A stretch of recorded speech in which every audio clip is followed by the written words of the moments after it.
from the people. So Noble Drew Ali was born in the state of North Carolina, 1886. All right, and he founded the Moorish Science Temple of America in 1913. So it was 60-something years after 1865 when the so-called black people are freed by the Emancipation Proclamation.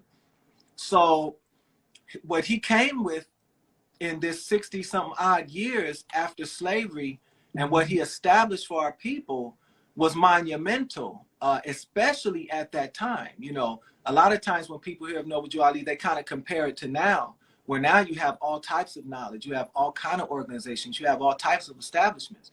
But back then you only had the Moorish Science Temple of America, and especially they were teaching that our people were not Negroes, not blacks, not colored, that these names are social constructs, that there's terms that allude to slavery, and as long as we cling to them, that we are basically mental slaves. Mental slavery. Noble Drew Ali was, if not the first, one of the first people to use the term mental slavery. And this term was used to get our people to understand that though the Emancipation Proclamation had freed them on paper and it freed them according to the law, they were not free of the mental servitude, the cultural, the economic, and the social, and the religious servitude that they still experience. So I could go on and on. I mean, Noble Drew Ali raised more than $1 million during the Depression.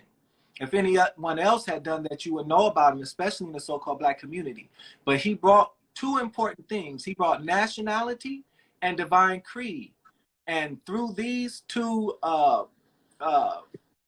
things that he brought, so-called black people are able to get their true freedom and not walk around as slaves and carrying the slave names and the slave culture and carrying on principles, names and principles that delude to slavery.